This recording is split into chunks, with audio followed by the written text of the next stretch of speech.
Later today, the House is expected to vote on a new effort to limit Donald Trump's ability to wage war with Iran. And joining us now to break it down is the legislative representative for Middle East Policy at the Friends Committee on National Legislation, Hassan Al-Tayyab. Welcome back to the Damage Report. Hey, thanks for having me.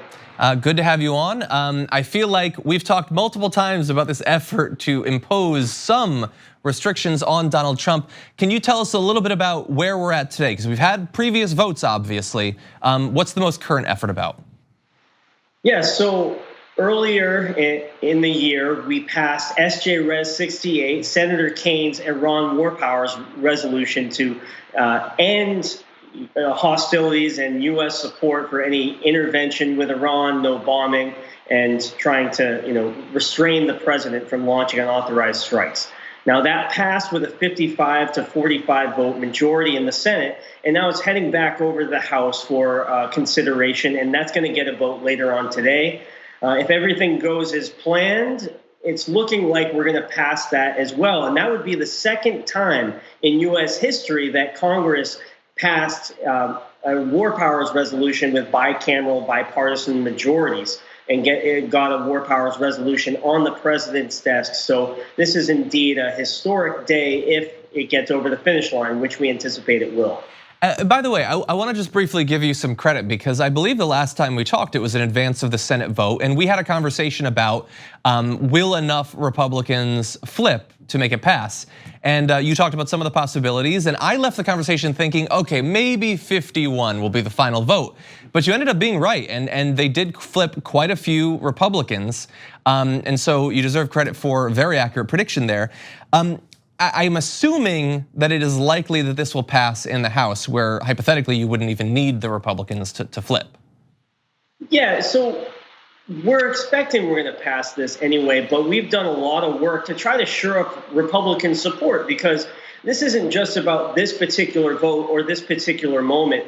What we want is long-term structural change and getting the Congress to be a co-equal branch of government with the executive branch and getting them to reassert the congressional war powers that they've ceded to the executive for several decades now. So we think that's really important that we make this bipartisan, not just for getting it across the finish line, but reasserting congressional war authority more broadly. And also, the more Republicans we get on, the more President Trump will feel boxed in and constrained, and that his own party does not support unauthorized hostilities against Iran, which we all know would be an utter disaster. We saw what happened with Iraq. Over 1 million civilians, innocent civilians died. Thousands of U.S. troops died.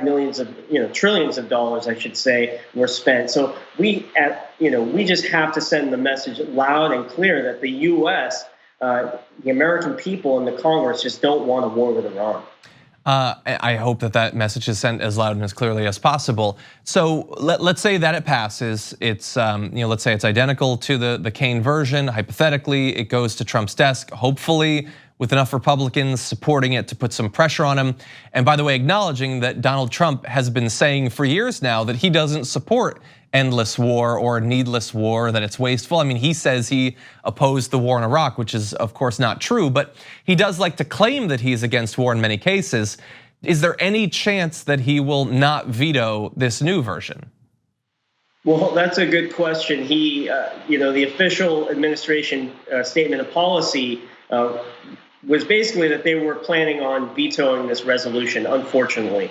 But that said, President Trump ran on ending endless wars, and he should, stick to his campaign promise and sign this bill and prevent unauthorized war with Iran. I think that's really a no-brainer.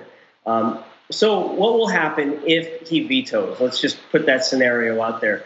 Well, unfortunately, we're going to have to go back to the Senate and try to get a 67-vote majority to override that veto, which is unlikely. But I would argue that this is still very important, even if we don't enact this legislation into law right now.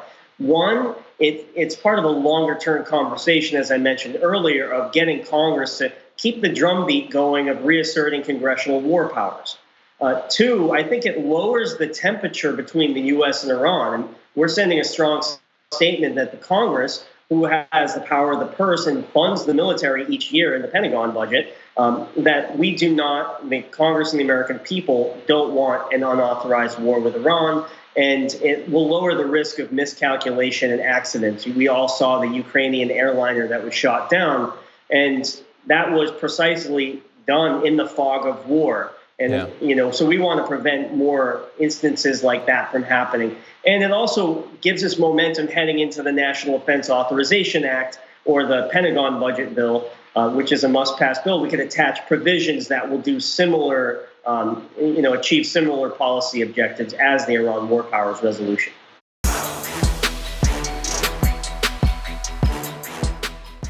Check out the Damage Report podcast each day, wherever you get your podcasts, whether Pocket Casts or Stitcher or iTunes. You can join me as I give you the news and stories you want, with a range of co-hosts and interview guests jumping in on the fun each day. Again, that's the Damage Report, wherever you get your podcasts. And if you get them at iTunes, don't forget to rate and review. Sometimes I'll read them live on the show.